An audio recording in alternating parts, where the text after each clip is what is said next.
Untuk materi sudah terlihat ya, Mas Mbak. Oke, saya mulai aja ya. Ya, oke, teman-teman nanti mendengarkan. Assalamualaikum warahmatullahi wabarakatuh.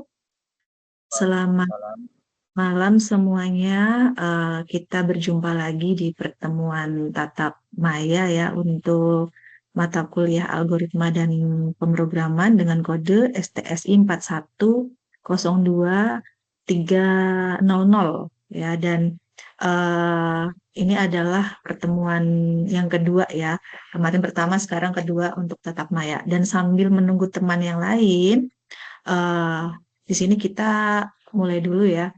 Nah, di sini saya mengambil materi sama seperti kemarin ya di materi inisiasi Tuton 5 ya di web e-learning UT, kemudian untuk Fakultas Sains dan Teknologi FST.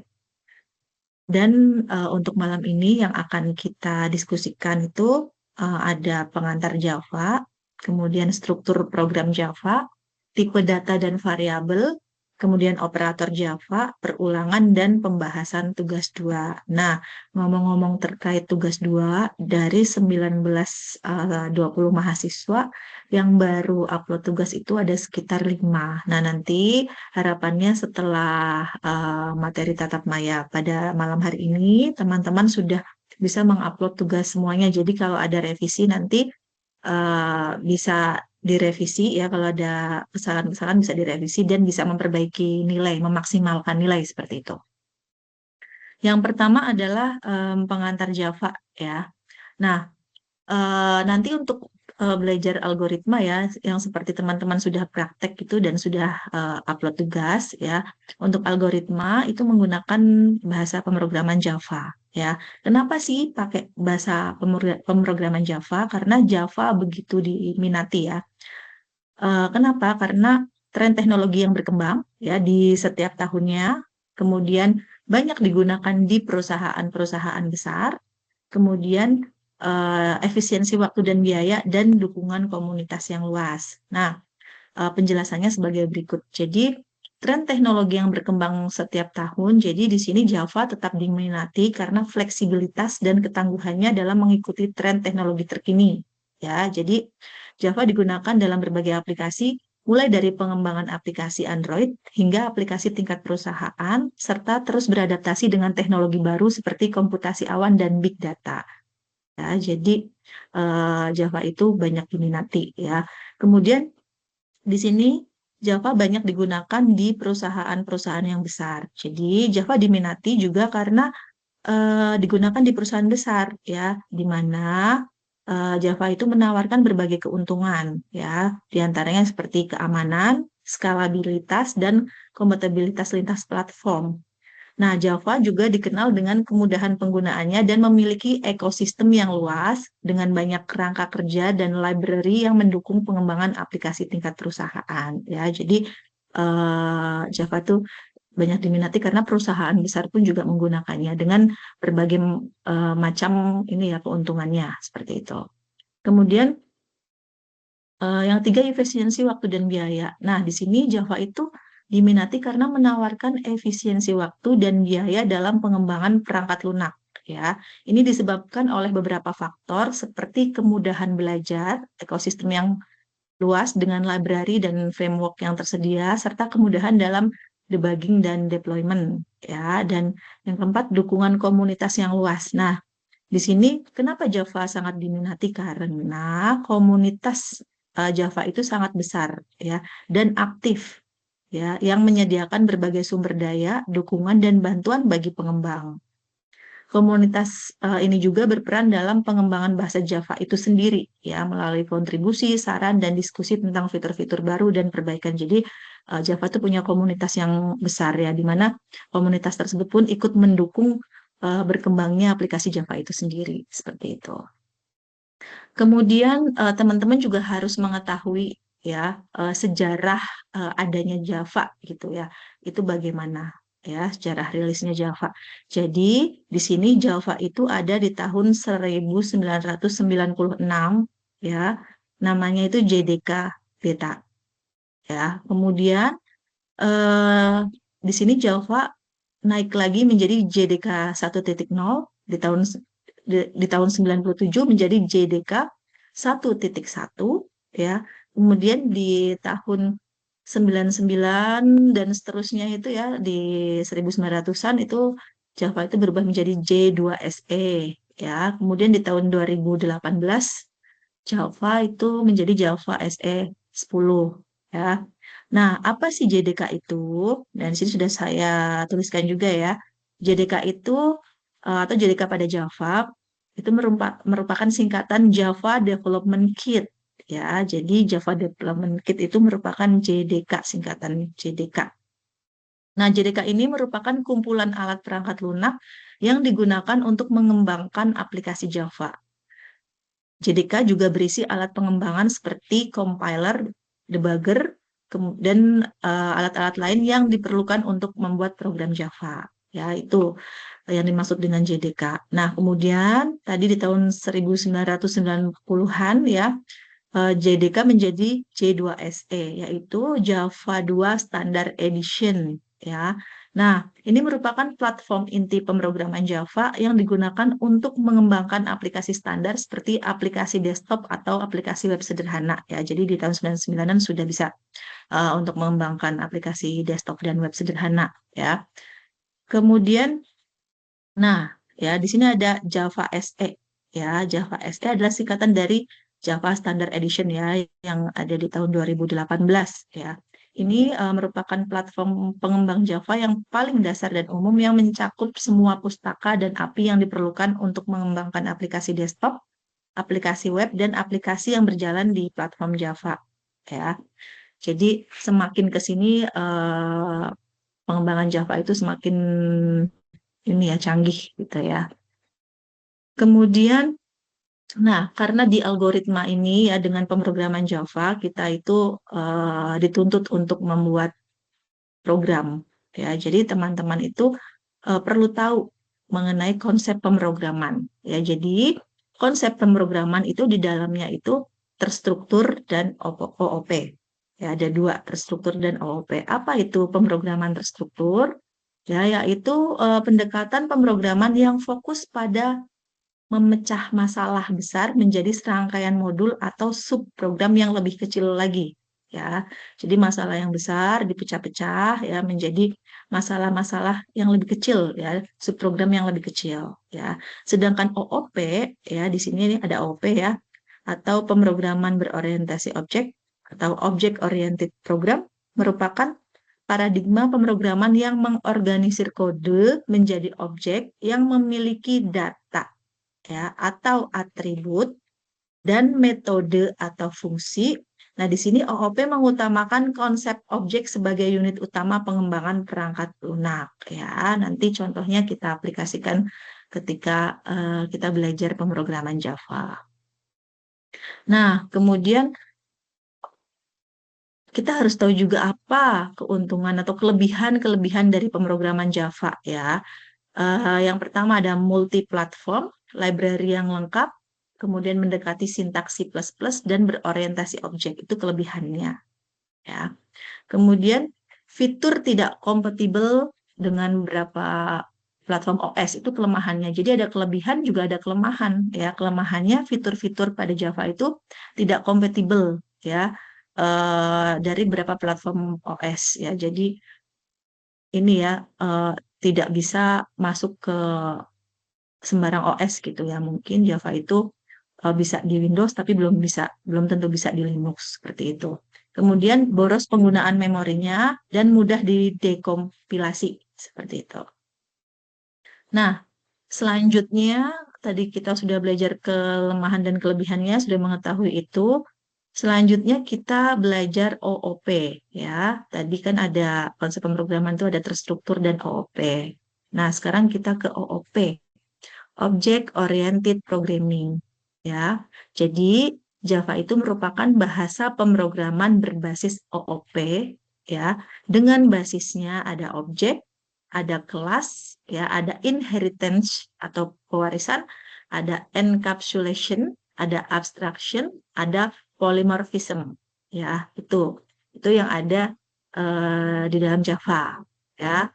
Nah, sekarang kita ke objek dulu, ya. Yang pertama objek, ya. Apa itu objek? Objek merupakan bagian terkecil pemrograman yang memiliki sifat dan karakteristik. Jadi objek itu punya sifat sama punya karakteristik.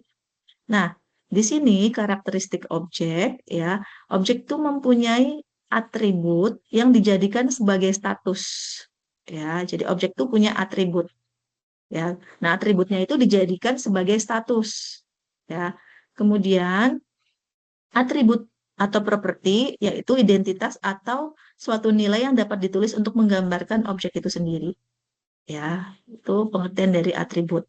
Kemudian objek mempunyai juga method atau behavior, ya, atau perilaku, yaitu suatu fungsi yang berlaku untuk mengakses suatu atribut dari sebuah objek. Jadi metode yang dimiliki objek, ya, itu adalah suatu fungsi, ya, untuk apa mengakses si atribut tadi yang menjadi status dari objek seperti itu. Nah, agar lebih mudah dipahami, nah di sini akan kita visualisasikan dengan suatu benda yang namanya sepeda, ya. Di sini sepeda ini mempunyai atribut apa saja? Ada pedal, kemudian ada roda, ya. Kemudian ada gigi, ada kecepatan, ya, yang ada di stang nih, kecepatan, kemudian warna, jenis dan lain sebagainya, ya. Itu atributnya. Jadi atributnya itu melekat, ya, pada suatu objek, ya. Kemudian metodenya apa saja, ya, pada objek sepeda itu, fungsinya apa saja? Fungsinya itu bisa memindahkan roda gigi, ya. Kemudian kecepatannya bertambah dan bisa berkurang, ya. Jadi bisa mengatur fungsi pada status gitu, ya. Tadi kan ada kecepatan nih, ya, di atribut, ya, kecepatan sepeda. Nah, fungsinya untuk apa? Untuk bisa menambah kecepatan dari sepeda itu ketika laju, ya. Kemudian bisa juga mengurangi kecepatan gitu. Kemudian pada OOP, objek ini merupakan satu bundle perangkat lunak yang tidak lepas dari status, ya, atau atribut, ya, dan perilaku atau behavior, ya, di mana nanti statusnya atau atributnya itu disimpan di dalam suatu variabel, ya. Kemudian perilakunya atau behaviornya itu disimpan di dalam suatu method atau fungsi, seperti itu. Nah, kemudian kalau tadi objek, sekarang kita ke kelas, ya. Nah, di sini kelas itu merupakan atribut atau properti dan metode atau kelakuan behavior yang didefinisikan. Ya, jadi contohnya seperti ini. Di sini ada objek sepeda, ya. Nah, objek sepeda ini punya kelas-kelas sendiri. Jadi sepeda itu kan punya banyak jenis, ya, gitu, atau banyak kelas, ya. Ada sepeda gunung, sepeda balap, sepeda tandem nih seperti ini. Ya, jenisnya beda. Kalau sepeda gunung ini em, apa ini yang di depannya besinya yang depan tuh lebih agak turun gitu, ya. Kalau sepeda balap itu sejajar gitu, ya. Kalau sepeda tandem itu ada dua, ya, untuk kursinya, untuk mengayuhnya ada dua. Itu adalah kelas, ya. Kemudian selanjutnya kita belajar mengenai struktur dasar dari program Java, ya. Jadi struktur dasar program Java itu ada beberapa. Ada documentation section, ada package statement, ada import statement, ada interface statement, ada class definition, ada main method class, dan main method definition. Ya, kita bahas satu-satu, ya. Yang pertama dokumentasi section, ya, dokumentasi. Nah, contohnya di sini, ya. Misal di sini dokumentasi apa sih? Komentar atau penjelasan singkat untuk setiap baris atau blok tertentu untuk menjelaskan fungsi atau baris program. Jadi ketika kita membuat program Java, ya, dan untuk bisa kita itu mengingat-ingat itu tadi sintak apa, ya, perlu kita dokumentasikan. Tuh. Bagaimana cara mendokumentasikan di dalam program tersebut? Nah, ini caranya ada beberapa, ya. Contohnya nih, ya, dengan satu baris, ya. Kalau semisal jika semisal komentarnya satu baris ini, Jadi dibuka dengan garing ya atau garis miring, kemudian ada tanda bintang, kemudian diisi komentar kita. Misal di sini komentar ini tidak akan dieksekusi, misal saja seperti itu ya. Kemudian ditutup dengan bintang dan diakhiri dengan garis miring seperti itu.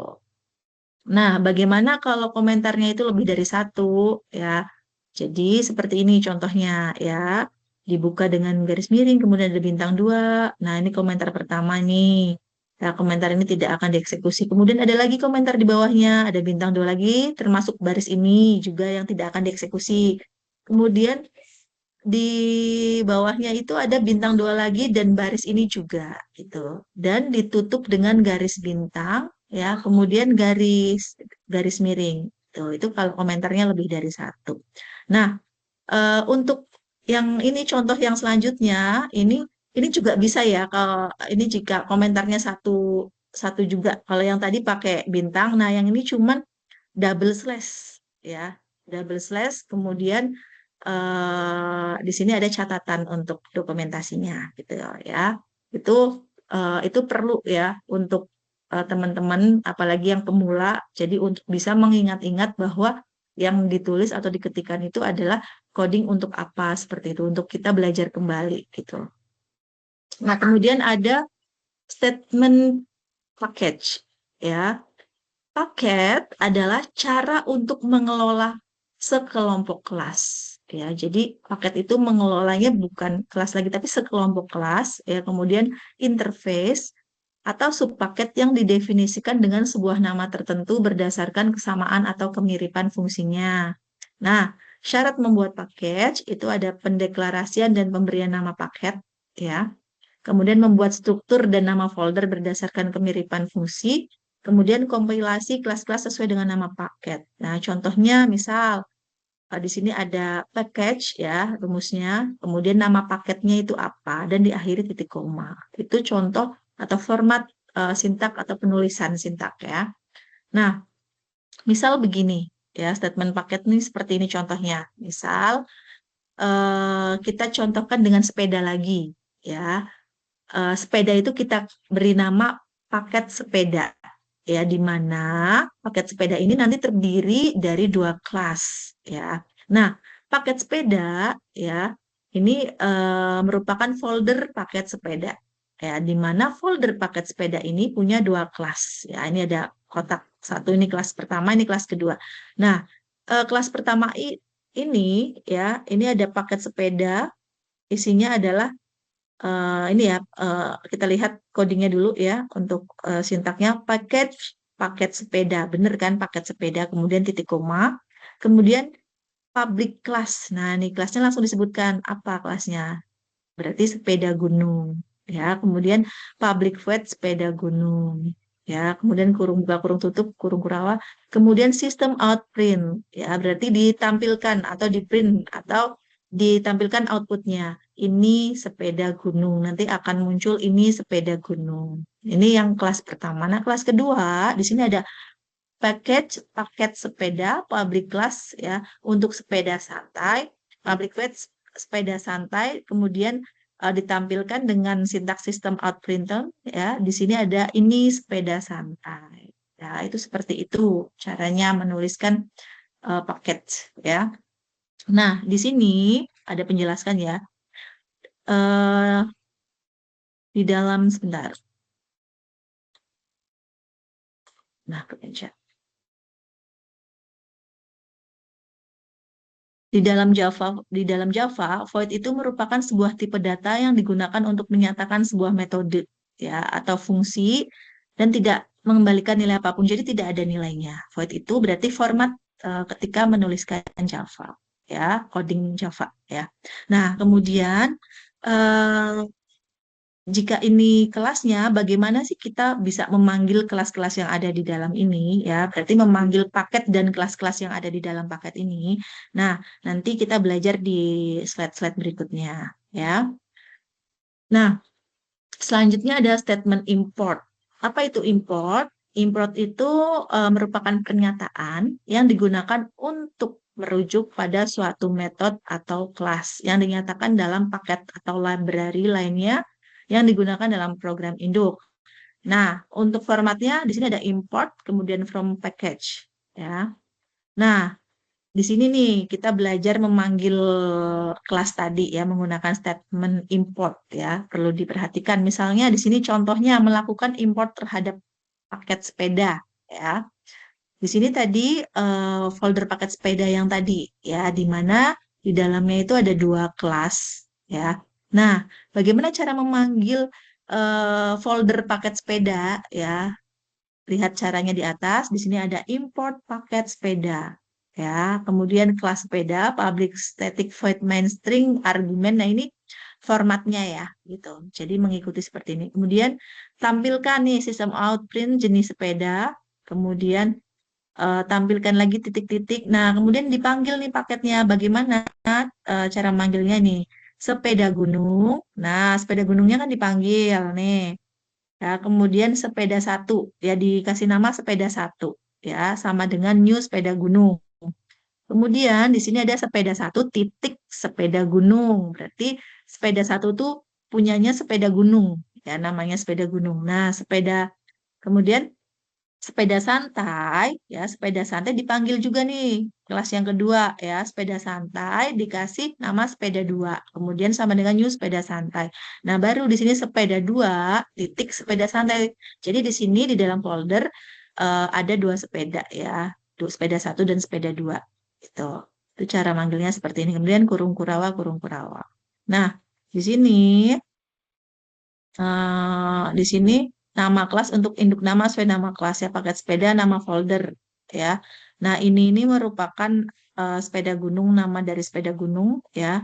Ini merupakan sepeda santai. Nah cara memanggilnya seperti yang ada di sebelah kiri atas seperti ini yang tadi saya jelaskan ya. Kemudian kita lanjut ya karena nanti materinya banyak ya. Eh, ada statement interface ya. Interface seperti kelas pada Java, akan tetapi hanya memiliki konstanta, statik dan metode abstrak ya.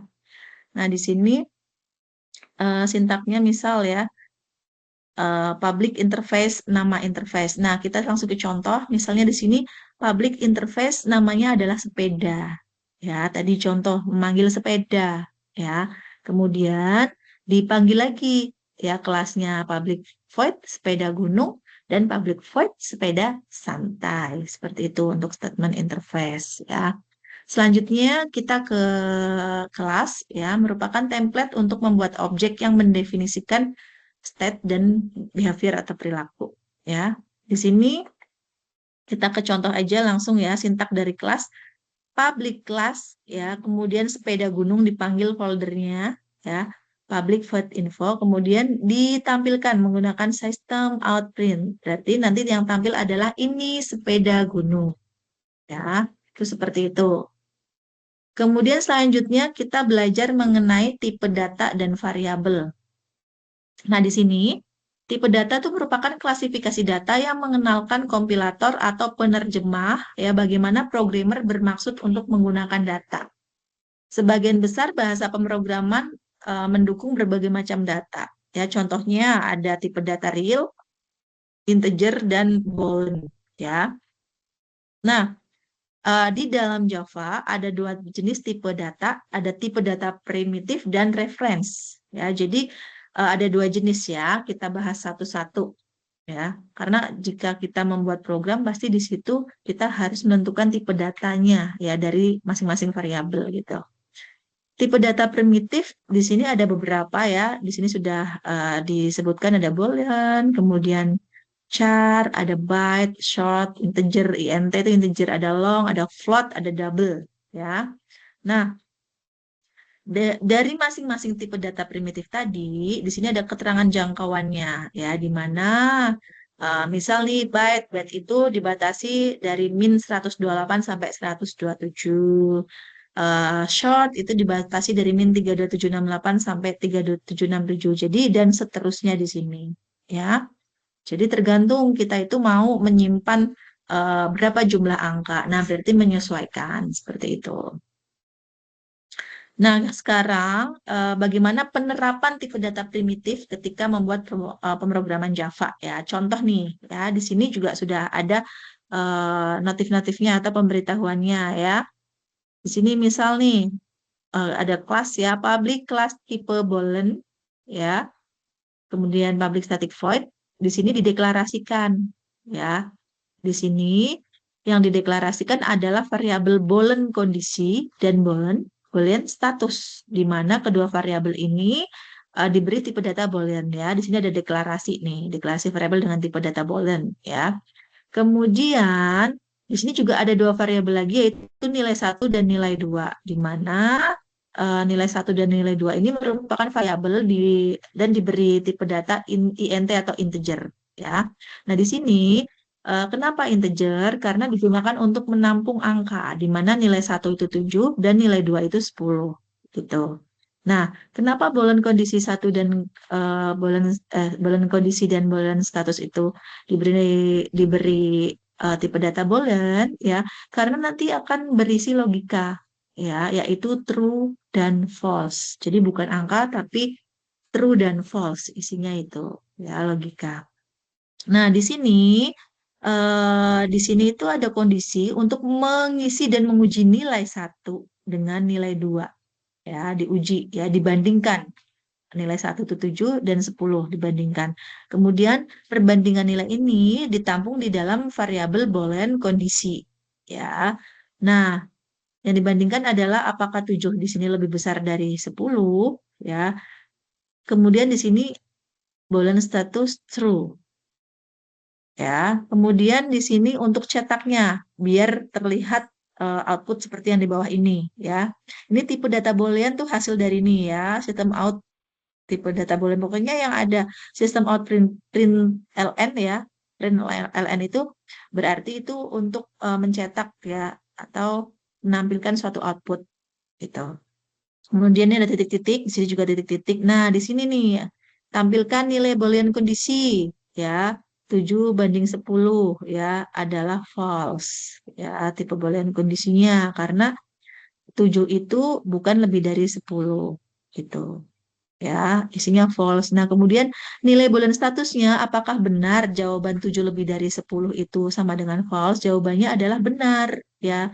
Jadi boolean statusnya itu adalah true. Memang 7 lebih dari 10 itu hasilnya false gitu. Karena 7 itu bukan lebih dari 10 tapi kurang dari 10. Itu ya maksudnya. Kemudian untuk char sama saja ya. Di sini ada pendeklarasian ya, ada variabel char 1, char 2, char 3, di mana ketiga variabel ini tipe datanya adalah char. Kita lihat di sini diminta menampilkan apa? Menampilkan output char 1, dipanggil char 1-nya A, ya. Dipanggil lagi char 2-nya itu tanda tanya, kemudian char 3-nya itu adalah A, char 3B berarti A, ya. Kemudian ada spasi karena di sini diminta menampilkan spasi ya, di sini T, kemudian tab itu menampilkan tab atau spasi ya. Kemudian ditampilkan berarti A spasi B. Nah, hasilnya adalah A spasi B seperti itu. Nah, ini untuk tipe data short integer long sama saja gitu ya. Intinya untuk menampilkan sebagai ini ya untuk tipe data dalam suatu variabel ya. Kita lewati saja contoh ini. Nah, kita langsung ke tipe data referensi ya. Tipe data referensi di sini merupakan tipe data yang digunakan untuk memegang referensi dari sebuah objek. Ya, pendeklarasian tipe data ini hampir sama dengan deklarasi pada tipe data primitif yang tadi sebelumnya. Bedanya, ketika kita mendeklarasikan tipe data referensi, kita harus membuat instance dari kelas tersebut ya ke objek. Nah, tipe datanya itu untuk referensi ada 3, ada kelas, array, dan interface ya. Nah, di sini saya contohkan ya, contoh untuk tipe data kelas ya. Nah, di sini misal, di sini ada kelas hitung kecepatan ya, hitung kec ini variabel, di mana nanti untuk menghitung kecepatan yang dibutuhkan itu rumusnya adalah jarak dibagi waktu ya, atau S per T. Nah, jarak itu kita buat variabel S, waktunya T. Jadi ada 2 variabel di mana variabelnya itu dikasih tipe data integer ya. Nah, kemudian di sini eh, di ini lagi ya, diperjelas hitung kemudian hitung kecepatan titik koma, di mana hitung kecepatan itu sama dengan new hitung ya. Nah, di sini hitung kecepatan ini ada S atau jarak di mana isinya itu 12. Kemudian hitung kecepatan T ya, untuk waktunya adalah 2 ya. Kemudian mengantisipasi hasilnya itu pecahan kan bisa jadi 13 kecepatannya jaraknya 13 waktunya 2 gitu ya, bisa jadi untuk mengantisipasi adanya kecepatan, maka variabel kecepatan di sini diberikan tipe data float. Float itu untuk angka desimal, ya. Sedangkan int atau integer itu untuk eh, angka ini ya. Kalau float itu pecahan, maaf. Ya, kalau integer itu bukan pecahan, ya. Kalau float itu pecahan atau desimal. Nah, di sini kecepatan itu sama dengan S per T, ya. S itu jarak, T itu waktu. Nah, kemudian tampilkan dan hasilnya seperti ini ya. Hasilnya kecepatan sama dengan 6 karena S itu berisi nilai 12 dan T itu 2. Jadi 12 dibagi 2 itu adalah 6. Seperti itu. Ya, ini ada kelas deklarasi variabel. Nah, kemudian kita ke variabel ya. Dari tadi saya itu ya sudah spill variabel, variabel, variabel. Nah, apa sih variabel itu? Variabel itu merupakan lokasi atau tempat di memori komputer yang digunakan untuk menyimpan suatu informasi atau data ya dari sebuah program untuk selanjutnya bisa diproses. Ya, jadi semua data itu akan ditampung di dalam suatu variabel. Ya, tergantung kita juga berapa data yang dibutuhkan gitu untuk apa. Nah, sesuai dengan kebutuhan maka variabel itu dibuat gitu. Nah, variabel data yang ada di variabel ini nantinya untuk diproses ya. Ada 3 variabel pada Java, ada variabel lokal, instan, dan statik ya. Nah, di sini variabel lokal itu variabel yang dideklarasikan dalam sebuah lingkup kecil ya karena lokal ya seperti method, blocks, constructor.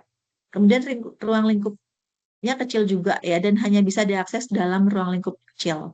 Nah, untuk bisa lebih jelasnya nanti teman-teman membaca modul ya yang ada di ruang baca virtual di webnya Universitas Terbuka. Nah, contoh dari variabel lokal. Sini contohnya nih, misal kecepatan, public void tambah kecepatan, kemudian di sini ada variabel cepat, ya. Cepat itu tipe datanya integer dikasih angka 0, ya. Di mana cepat sama dengan cepat plus 40, ya.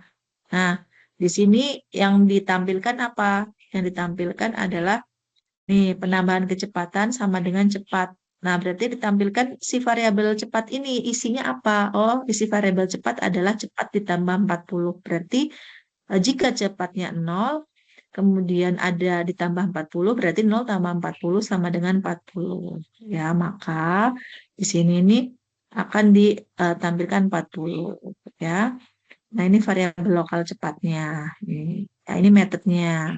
Jadi itu teman-teman bisa melihat ini variabel lokal. Nah, kemudian variabel instan itu yang seperti apa? Ya, variabel instan. Di sini variabel yang dideklarasikan dalam sebuah kelas, namun di luar. Nah, contohnya ini. Kalau yang tadi, ini masih di dalam, ya, di dalam public void tambah kecepatan. Tapi kalau instance itu sudah di luar, tidak di dalam public void, tapi di luar public void, ya. Lihat nih, ya, diletakkan di sini, hanya beda peletakan saja. Ya, ini dinamakan variabel instan karena berada di luar metode seperti itu. Nah, hasilnya sama ya, cuman beda penempatannya saja.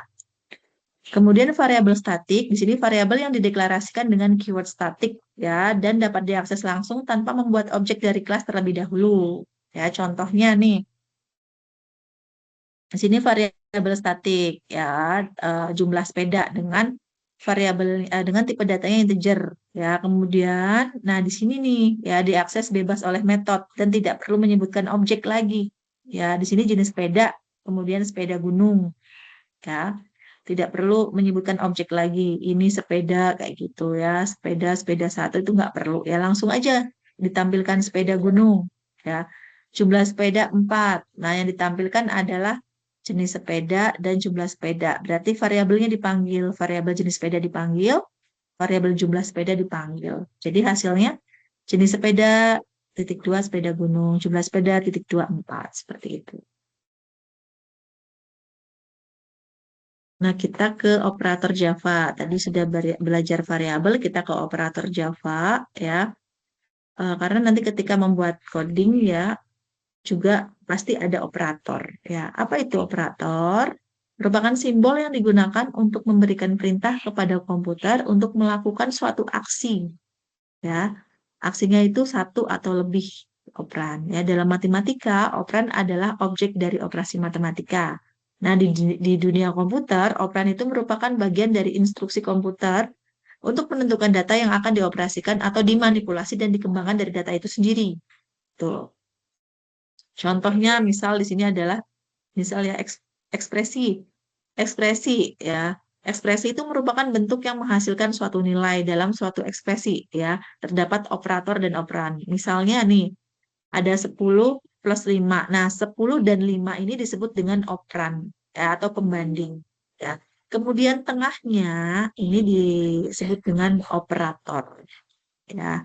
Contoh implementasinya di Java, ini misal nih ya, ada variabel cepat, integer, ya tipe datanya ini 0, kemudian di sini cepat sama dengan cepat plus 40. Nah, di sini ya, di sini dibandingkan, ini namanya operan. Cepat, isi variabel cepat di sini, dan 40 itu disebut dengan operan. Nah, berarti isi cepat adalah 0, berarti 0 dan 40 itu operan, dan plusnya itu disebut dengan operator. Ya. Nah, contoh lagi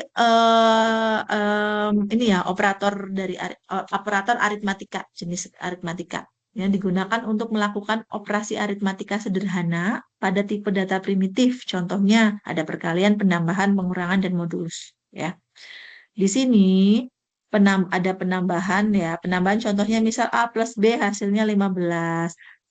A min B hasilnya 5. Misal kalau kalau 10, kalau nya isinya 10, B nya isinya 5 ya. Berarti 10 plus 5 15. Min B 10 kurang 5 hasilnya 5. A kali B 10 kali 5 hasilnya 50. A bagi B 10 bagi 5 hasilnya 2.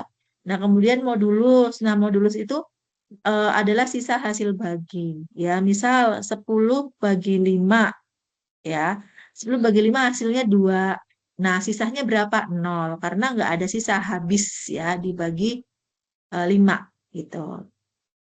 Nah, ini hanya ini penerapan contohnya ya untuk operator aritmatika. Di sini ada variabel A, B, C, D, E, F ya. Di mana di masing-masing variabel ini ada isinya dan isinya itu adalah angka bulat. Maka dari itu tipe datanya diberi tipe data integer. Nah, kemudian ada lagi variabel X, Y, Z, di mana isinya adalah kata-kata X algoritma, Y-nya itu dan, kata dan, ya Z-nya itu menampung kata pemrograman. Nah, karena kata-kata berarti tipe data dari X, Y, Z itu diberi tipe data string, seperti itu. Nah, kemudian ini ditampilkan ya, untuk membuat output operator matematika, kemudian garis-garis-garis, kemudian A plus B 15. Nah, ini codingnya seperti ini, A plus B. Ya, kemudian dipanggil nih, isi A kan 10, plus B, isi B 5, berarti 10 plus B 15. Ya, sampai ke bawah itu sama saja. Ya, hanya memanggil variabel yang ada di sini, dijumlahkan, kemudian ditampilkan. Gitu. Dan hasilnya seperti yang ada di sebelah kanan. Nah, itu untuk operator contoh dari implementasi operator aritmatika di program Java. Nah, sudah mulai turun hujan ini ya di sini ya. Jadi lebih dingin. Kemudian kita lanjut ya. Selanjutnya adalah ada operator unary ya. Jadi di sini operator unary digunakan untuk memanipulasi nilai variabel itu sendiri ya. Biasanya menggunakan perulangan logika ya, perulangan dan logika if. Di sini operator unary ada positif, negatif. Di sini tambah satu ya. Kemudian di sini kurang satu. Dan di sini kebalikan atau nilai boolean ya. Contohnya seperti ini. Di sini ada dua variabel, di mana variabel A itu nilainya negatif 10, variabel B nilainya 5. Nah, boolean kondisinya sama dengan true. Nah, di sini integer hasil, di sini ada dua variabel hasil A dan hasil B ya, integer juga. Nah, di sini A plus plus tadi ya, A plus plus plus plus berarti tambah satu dan kurang satu ya. Kemudian integer hasil B plus plus B ya, berarti boolean kondisinya adalah ini adalah kebalikan nilai boolean ya. Bagaimana hasilnya? Hasilnya ini ya, untuk bisa menampilkan output seperti ini ya. Ini nilai awal nih unary-nya ya.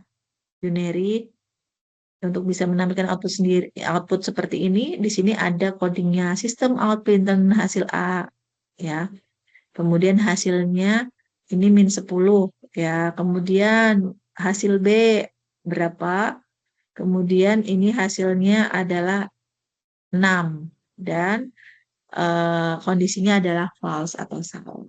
Ya, kebalikan dari ini hasil kondisi ya. Jadi boolean kondisinya itu adalah true. Nah, di sini diminta menampilkan kebalikannya dari true.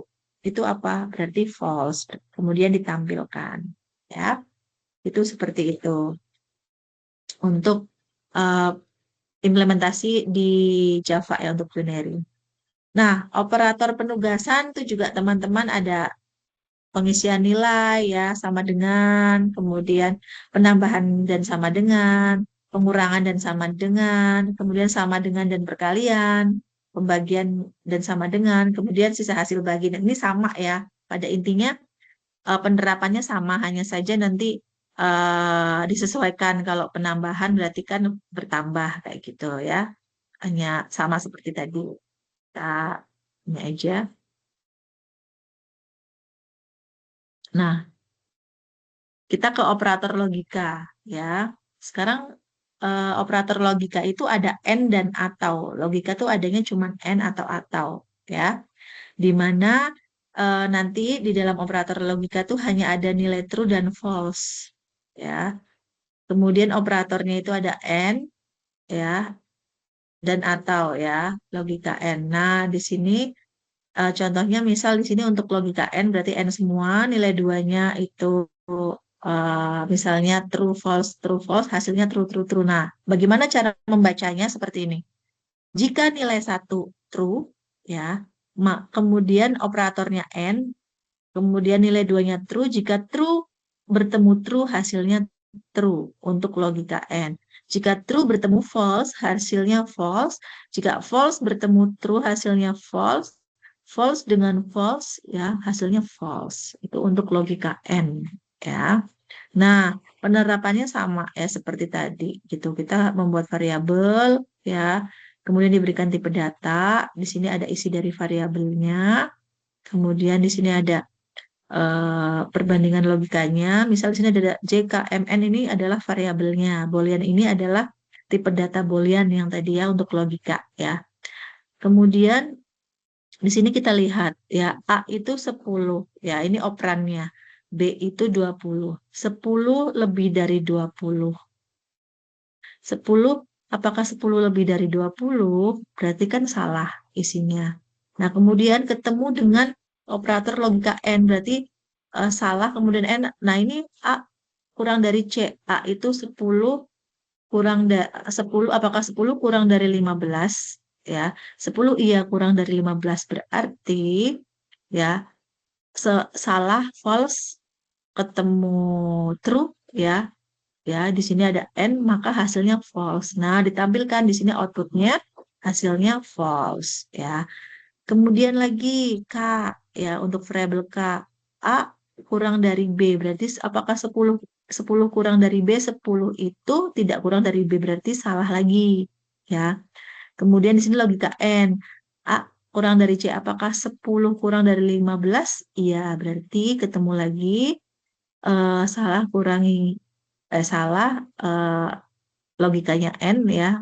N dan true berarti true ya. A 10 apakah 10 kurang dari 20? Iya benar.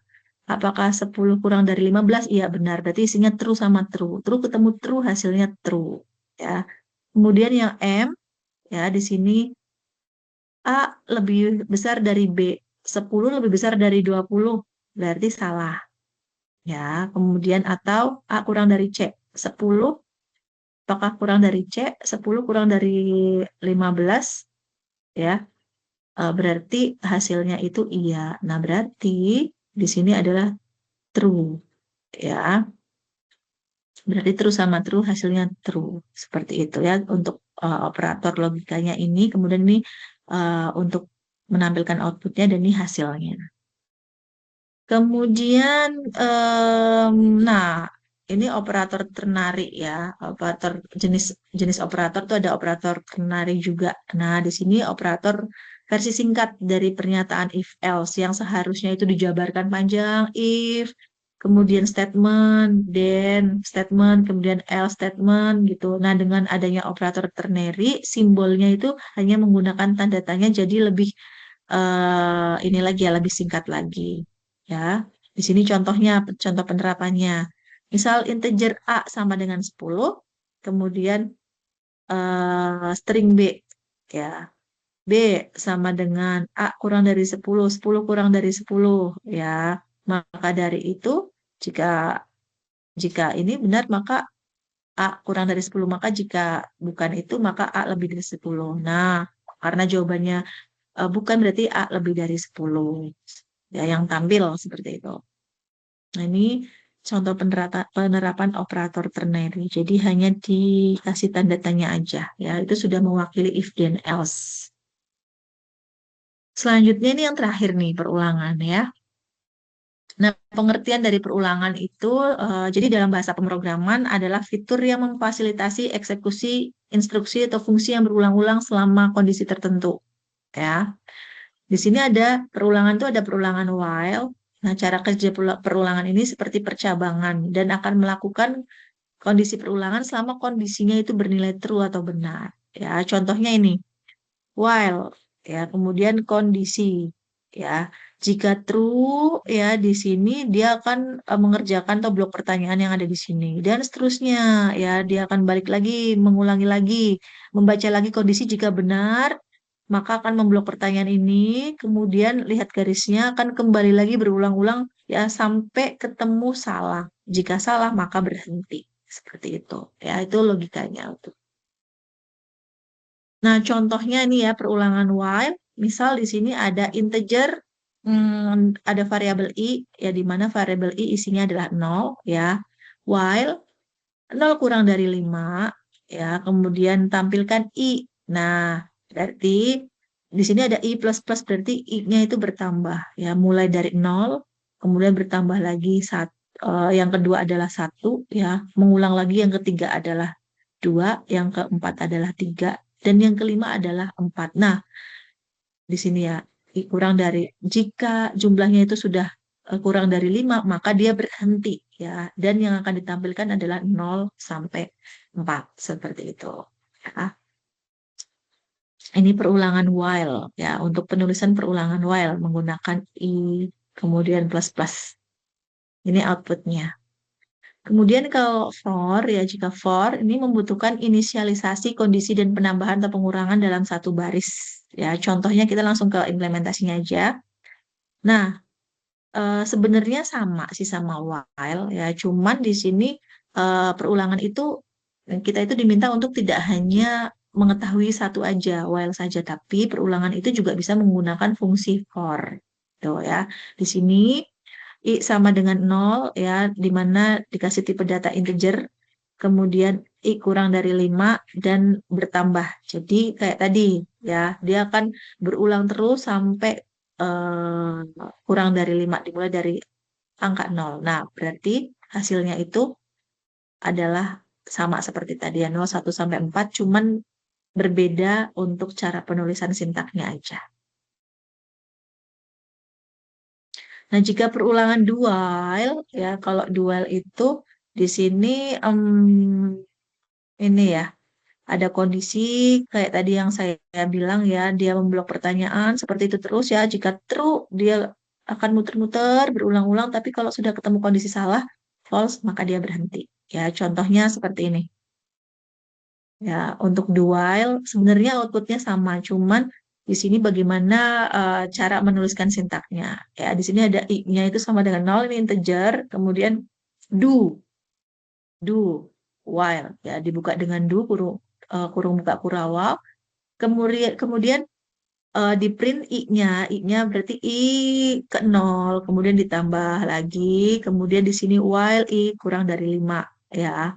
Nah, berarti i-nya baru 1, maka dia akan berputar sampai kurang dari 5. Berarti kurang dari 5 adalah angka keempat. Dia akan berputar sebanyak 5 kali. Ya, dimulai dari 0 sampai dengan kurang dari 5, gitu ya, yaitu 4. Nah, ini perulangan duel tuh seperti ini ya untuk cara penulisannya, dan ini outputnya ya. Oh, masih ada kondisi ya. Kondisi sekarang kalau tadi perulangan, sekarang kondisi pengambilan keputusan ya. Jadi kondisi itu ada kondisi if, di mana if itu merupakan pernyataan pengambilan keputusan yang paling sederhana ya.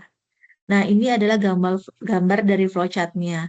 If kondisi, jika kondisi bernilai benar, ya, jika pernyataannya benar, maka blok pertanyaan ini, ya. Kemudian blok pertanyaan ini, ya. Kemudian jika salah, jika kondisinya salah atau tidak benar, maka lewati blok pertanyaan yang ini, ya, dan dia hanya mengerjakan blok pertanyaan yang di bawahnya, seperti itu. Ya. Contohnya, nah ini contohnya if sederhana nih. If A kurang dari B, ya 10 kurang dari 20 ya. Maka, maka tampilkan A kurang dari B, ini outputnya seperti itu. Nah, kondisi itu selain if ada if else, ya kalau if else itu, ini kondisi jika true, maka blok pertanyaan kemudian dikerjakan sampai bawahnya. Tetapi kalau eh, pernyataannya itu bernilai false ya atau tidak sesuai, maka yang dikerjakan ya blok pertanyaan yang sebelahnya dan ke bawah langsung.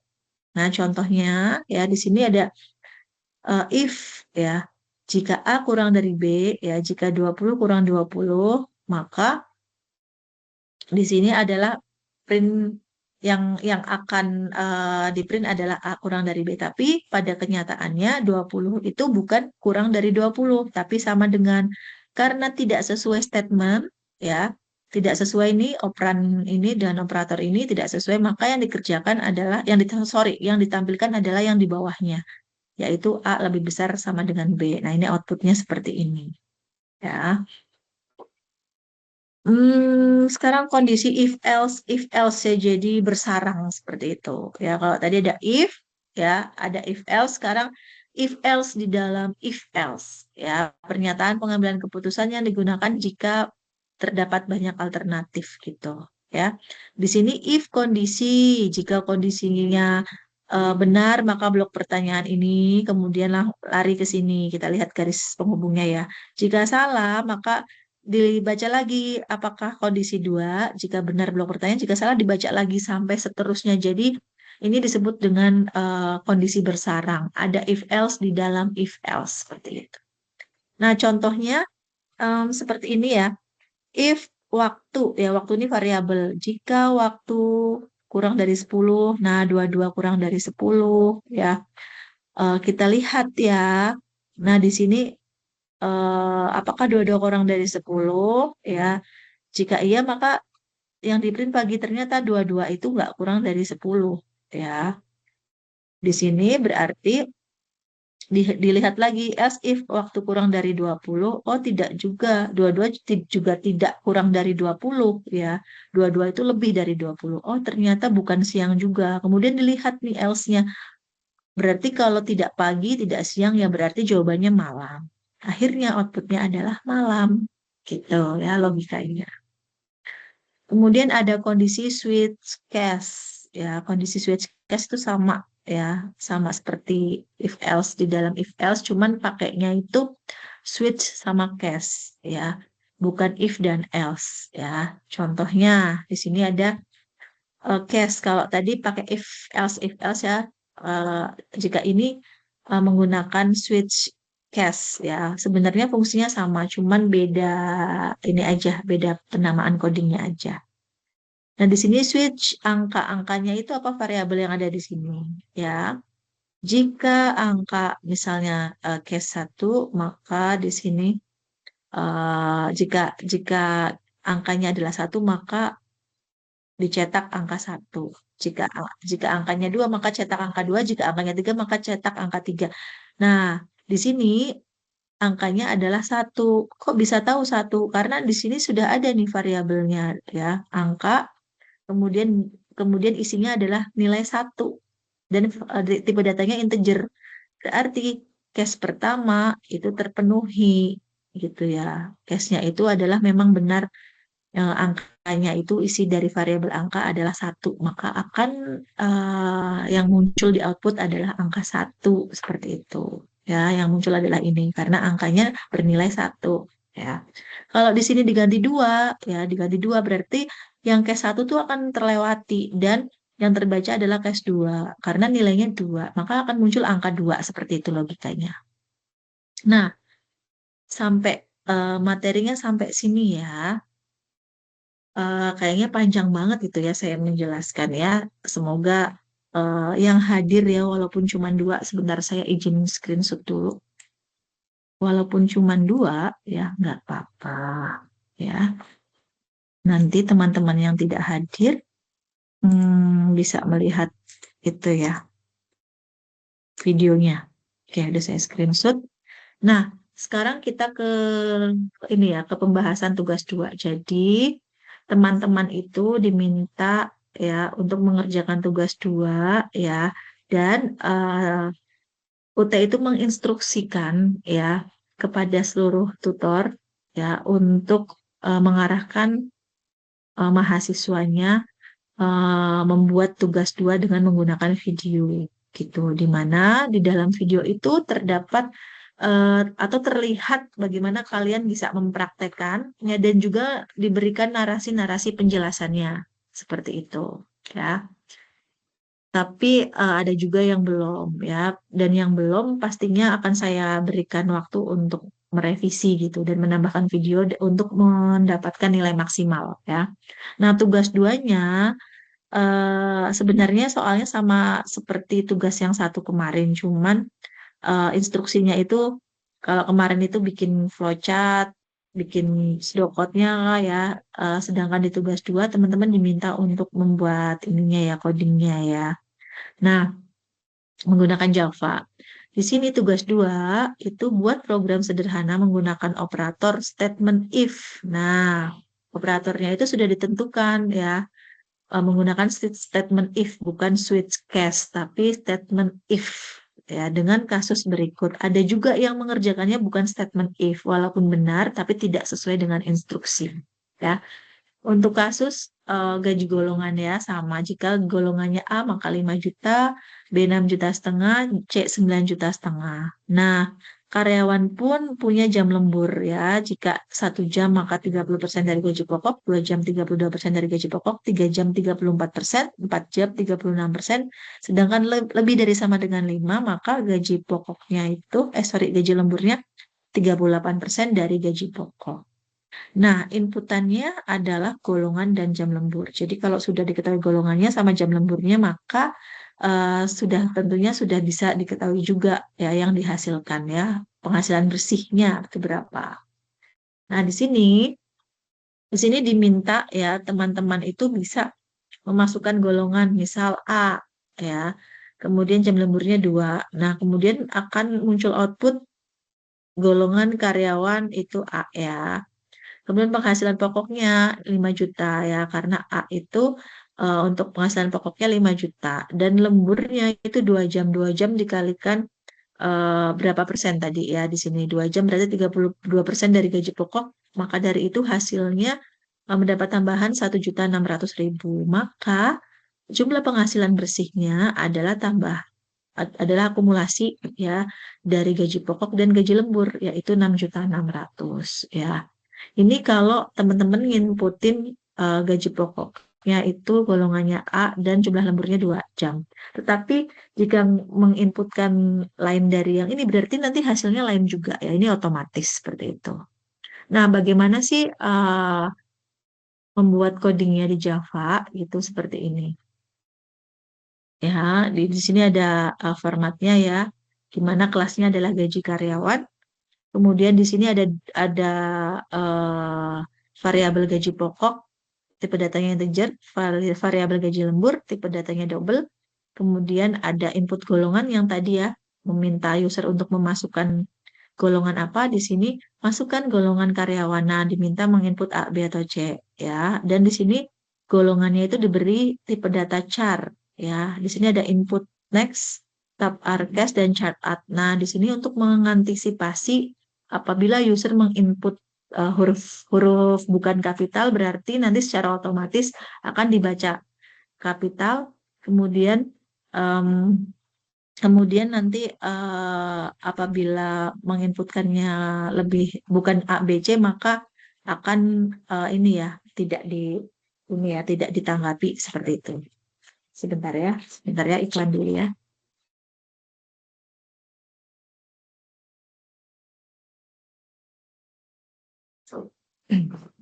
Nah, kemudian di sini ada input jam lembur.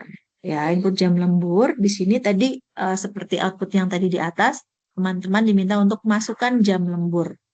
Nah, kemudian jam lembur yang dimasukkan itu tertampung di variabel jam lembur, di mana variabelnya adalah integer. Ya, tadi jam lembur kan nilainya angka, ya, maka dari itu variabelnya adalah integer. Ya, fungsinya adalah input. Ya, kemudian setelah sudah diketahui inputannya golongan sama jam lembur, maka menentukan ini ya gaji ya bagaimana si program itu, aplikasi itu bisa membaca bahwa A itu gajinya adalah gaji pokoknya ada 5 juta. Nah, di sini nih menentukan gaji ya. Jika golongan sama dengan A, maka gaji pokoknya 5 juta ya. Selain itu jika, nah ini fungsi tadi if ya, ada ada if else di dalam if else lagi atau ada else if di dalam if gitu ya bersarang seperti itu ya ini dicontohkan dan diterapkan di tugas dua ini. Nah, kemudian jika golongannya B maka gajinya 6,5 juta, jika C 9,5 juta ya. Dan selain A, B, C maka nanti jika menginputkan D maka ada muncul golongan tidak valid seperti itu. Nah, setelah eh, setelah menuliskan ini, maka langkah selanjutnya adalah menentukan gaji lemburnya. Kan gaji lembur tadi prosentase ya, sesuai dengan jam lembur. Nah, di sini menggunakan if else if lagi ya. Jika jam lembur sama dengan 1, maka gaji pokok dikali 30% ditampung di dalam gaji lembur. Ya, kemudian jika 2 jam maka 32%, 3 jam 34%, 4 jam 36%, dan 5 sampai dengan lebih itu 38% ditampung di dalam gaji lembur. Nah, berarti sudah teridentifikasi semua, sudah ada golongan, gaji lemburnya. Nah, sekarang langkah terakhir yaitu tinggal menentukan berapa sih jumlah gaji bersihnya. Nah, jumlah gaji bersihnya ditampung di dalam variabel total gaji ya dan diberi tipe data integer tipe data double ya karena memungkinkan menghasilkan angka yang lebih tinggi. Tadi kan tipe data itu jangkauannya itu bervariasi. Nah, di sini ada integer dan double ya. Di sini menggunakan double. Kemudian em, diakumulasilah tadi ya gaji pokok ditambah gaji lembur, maka hasilnya adalah total gaji atau penghasilan bersih ya. Kemudian di sini menampilkan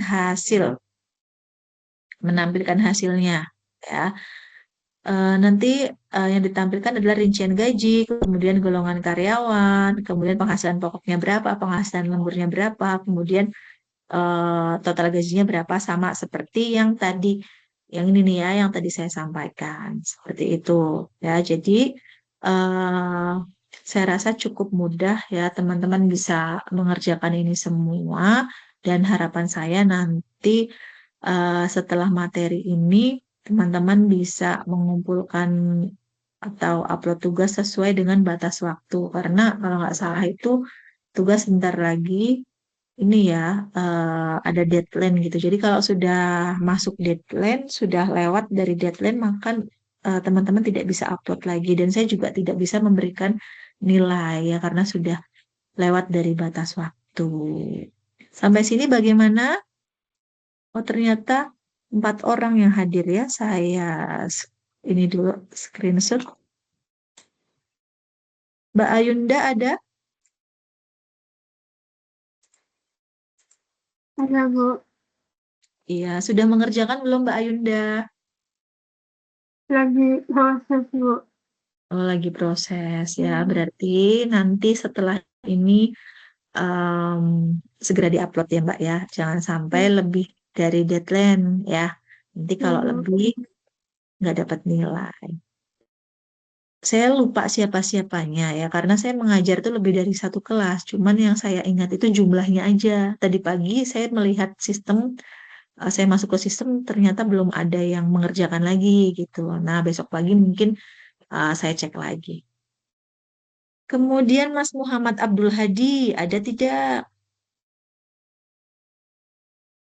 Mendengar tidak ya? Ya, Ibu. Bagaimana tugasnya sudah dikerjakan? Tinggal buat videonya aja, Bu. Tinggal buat videonya aja ya. Oke, nanti dibuat ya tugasnya. Kemudian jangan lupa tadi saya sudah menyampaikan videonya itu karena ada yang buat video tapi diem-diem aja gitu loh, nggak ada penjelasannya ya. Cuman gerak-gerak aja itunya ya kursornya ya. Nah, jangan cuma gerak-gerak aja tapi disuarakan gitu ya. Kemudian ada juga yang membuat video itu apa cepet banget gitu ya, kilat gitu. Jadi saya jadi nggak paham gitu karena saking cepatnya gitu. Ya, yang slow aja, yang santai, tapi waktunya itu tidak terlalu lama dan jika panjang waktunya kan bisa di-upload dulu di YouTube ya. Nanti linknya disertakan ketika upload tugas seperti itu dan pasti akan saya lihat. Ya, nanti Mas Abdul Hadi pasti bisa ini ya, segera upload ya, jangan sampai telat. Kemudian Mas Nurul Huda, apakah masih bekerja? Nih, sambil bekerja tadi ya bilangnya menyemak saja, Bu. Iya Bu, Masih bekerja ya? masih Bu. Oke, ini shift malam, Mas. Iya shift malam Bu, shift 2. Oh, shift 2. Boleh pakai HP. Oh boleh, kebetulan nggak terlalu rame sih Bu, Oh, nggak terlalu gitu. sibuk.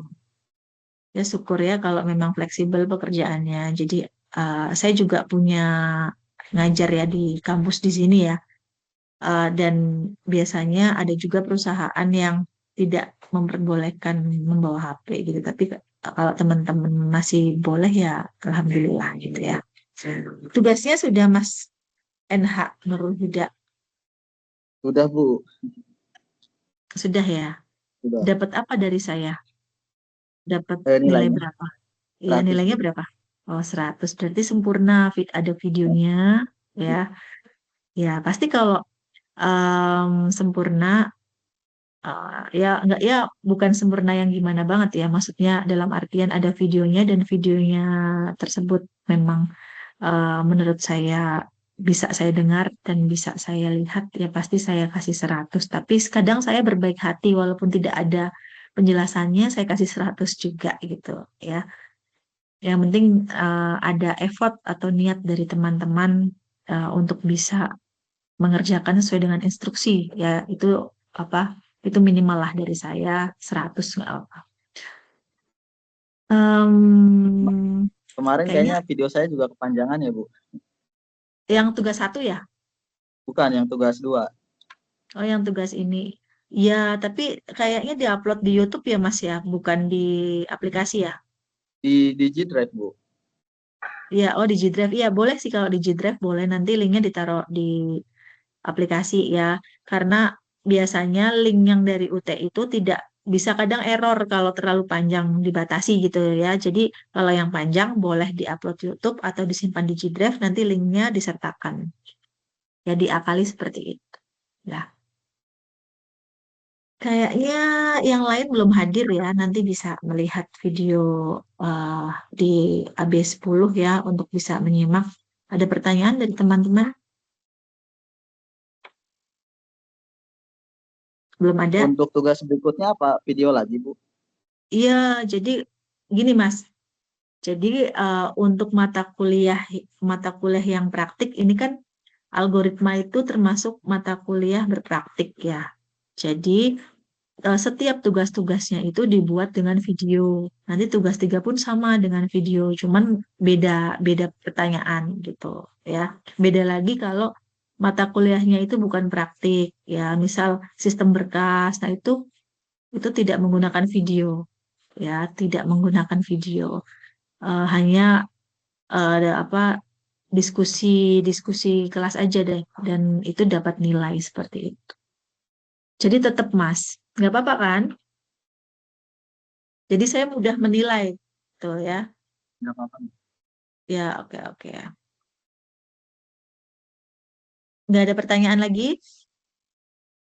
Oke, kalau nggak ada kayaknya kita sudahi ya. Nanti kita ketemu lagi di web terakhir ya. Web terakhir itu di web 3 gitu. Nanti mungkin 2 minggu lagi kita ketemu lagi. Dan jangan lupa nanti tugasnya disertakan videonya ya. Dan tidak lewat dari deadline gitu. Baik, saya rasa untuk pertemuan web 2 atau pertemuan tatap maya ya di pertemuan tatap maya kedua ini saya sudahi. Bagi teman-teman yang belum hadir saat ini bisa melihat video rekamannya di aktivitas belajar 10 pasti saya tampilkan di situ. Silakan menyimak dan pesan saya tugas harus tetap dikerjakan dan sesuai dengan deadline serta instruksi agar mendapatkan nilai yang maksimal begitu ya. Terima kasih atas kehadiran teman-teman 3 orang yang ada di sini, Mas Nurul Huda, Mas Muhammad Abdul Hadi, dan Mbak Ayunda yang sudah hadir menemani saya di malam hari ini. Dan semoga teman-teman yang lain yang belum hadir bisa hadir di pertemuan selanjutnya. Saya akhiri, terima kasih. Assalamualaikum warahmatullahi wabarakatuh. Waalaikumsalam warahmatullahi wabarakatuh. Oke, terima kasih. Saya stop ya.